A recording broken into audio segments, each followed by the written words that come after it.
इस कहानी को बनाने में कई दिनों की मेहनत लगी है। आपका एक सब्सक्राइब मेरी सबसे बड़ी हिम्मत है। एक छोटे से गांव में रामू नाम का एक गरीब दूध वाला रहता था। उसके पास एक ही गाय थी, जिसका नाम दुलारी था। उसी गाय के दूध से उसके परिवार का गुजारा चलता था। हर सुबह रामू जल्दी उठता, गाय का दूध निकालता और उसे बेचने गांव चला जाता। रामू दूध लेकर गांव की ओर निकल पड़ा। रास्ते में गांव के बुजुर्ग हरिराम मिले। रामू बेटा, नमस्ते काका। कहिए, कितना दूध दूं? आज 1 लीटर दूध दे देना। जी काका। रामू ने उनके बर्तन में दूध दिया। थोड़ी ही दूर खड़ा मोहन ये सब सुन रहा था। मोहन भी उसी गांव का एक दूध वाला था। उसके पास कई गाय थी, जबकि रामू के पास सिर्फ एक ही गाय थी। फिर भी गांव के लोग रामू की ईमानदारी पर ज्यादा भरोसा करते थे। यही बात मोहन को अंदर ही अंदर खटकती थी। मोहन ने रामू की ओर एक नजर डाली और बिना कुछ कहे चुपचाप वहां से चला गया। रामू भी गांव के बाकी घरों में दूध बेचने आगे बढ़ गया। उधर मोहन घर पहुंच गया।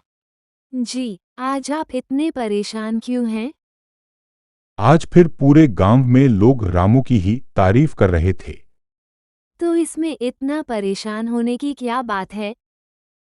तुम नहीं समझोगी, उसके पास सिर्फ एक गाय है, फिर भी लोग उसी पर भरोसा करते हैं।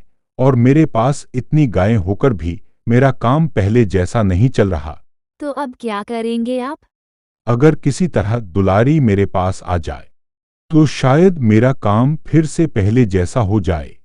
मोहन की बात सुनकर उसकी पत्नी रसोई में चली गई, लेकिन मोहन के मन से दुलारी का ख्याल नहीं निकला। अगली सुबह सूरज की पहली किरण के साथ ही मोहन रामू के घर पहुंच गया। उस समय रामू आंगन में दुलारी को चारा खिला रहा था। रामू, अरे मोहन, आओ, कैसे आना हुआ? रामू, तुमसे एक जरूरी बात करनी थी। हाँ, कहो।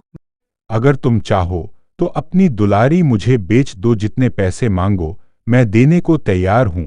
नहीं मोहन, दुलारी मेरे लिए सिर्फ एक गाय नहीं, बल्कि मेरे परिवार का हिस्सा है। मैं इसे किसी भी कीमत पर नहीं बेच सकता। एक बार फिर सोच लो बस। सोच लिया है। मेरा फैसला नहीं बदलेगा। बिना कुछ कहे दुलारी की ओर देखा और चुपचाप वहां से चला गया। लेकिन उसके मन की जलन अब पहले से भी ज्यादा बढ़ चुकी थी। उस दिन के बाद कई दिन बीत गए। एक रात रामू और उसका परिवार गहरी नींद में सो रहा था। दुलारी हमेशा की तरह आंगन में बंधी थी।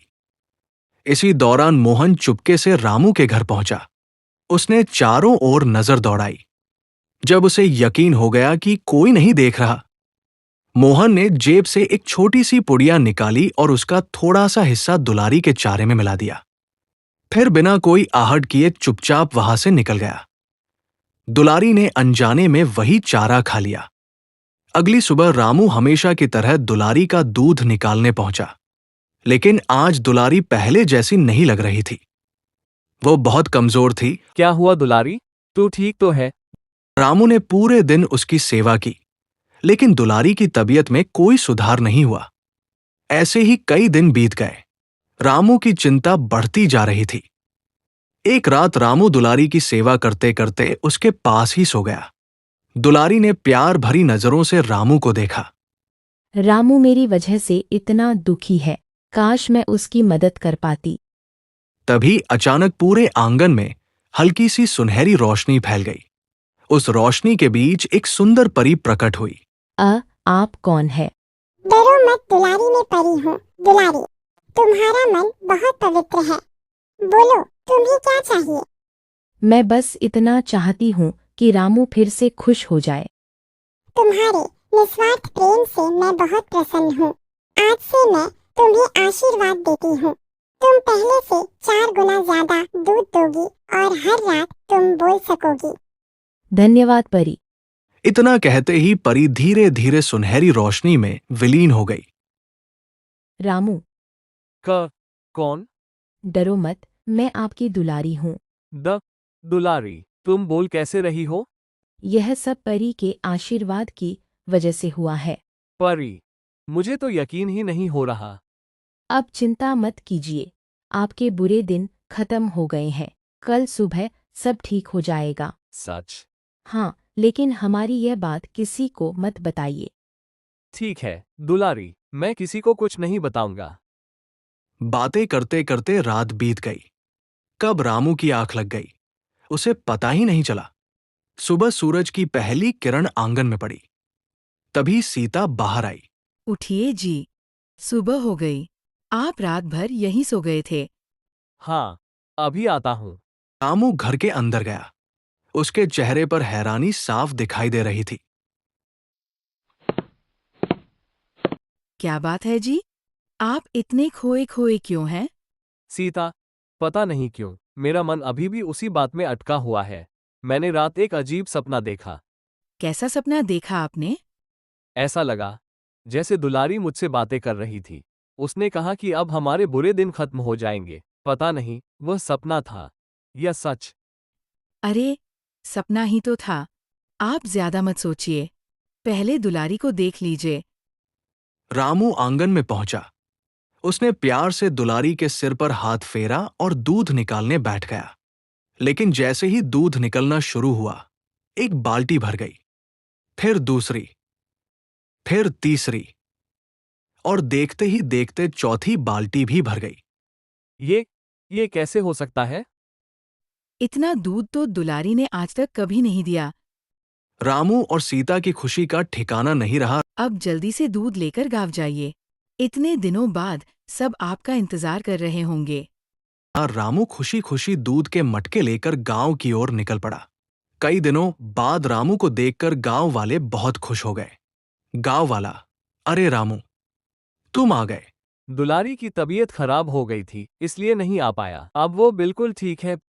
चलो, अब तो शुद्ध दूध मिलेगा। मोहन दूध में पानी मिलाकर दे देता था। देखते ही देखते गांव वालों ने रामू का सारा दूध खरीद लिया। कई दिनों बाद सबको फिर से शुद्ध दूध मिल गया, इसलिए सब बहुत खुश थे। रामू भी खुशी खुशी दूध बेचकर घर लौट आया। कुछ देर बाद मोहन दूध बेचने गांव पहुंचा। आओ भाई, ताज़ा दूध ले लो। हमने रामू से दूध ले लिया है और अब हमने फैसला किया है कि उसी से ही दूध लेंगे, तो अब तुम मत आना। ये सुनकर मोहन के चेहरे का रंग उड़ गया। उसे समझ नहीं आया कि आखिर कुछ ही दिनों में सब कैसे बदल गया। मोहन उदास होकर घर लौट आया। वो सोचने लगा, आखिर दुलारी अचानक ठीक कैसे हो गई और इतना सारा दूध कैसे देने लगी। उसी शाम वह चुपके से रामू के घर के पास पहुंचा। तभी उसने रामू और सीता की बातें सुन ली। सीता, मुझे अभी भी यकीन नहीं हो रहा कि दुलारी ने इतना सारा दूध दिया। जो भी हुआ, भगवान ने हमारी सुन ली।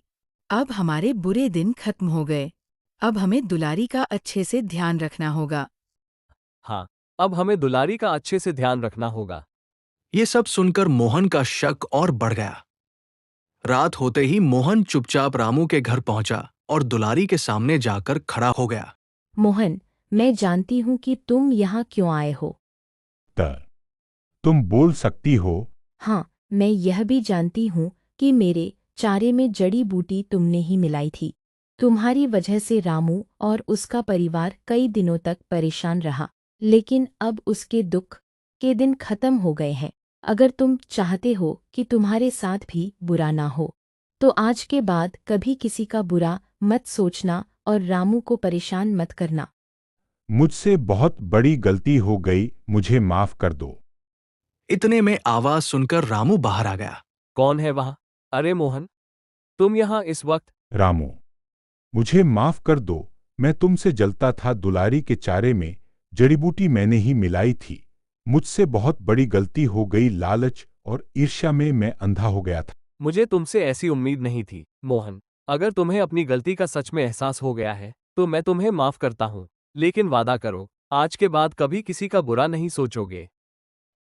मैं वादा करता हूं, आज के बाद कभी किसी का बुरा नहीं सोचूंगा और ईमानदारी से मेहनत करूंगा।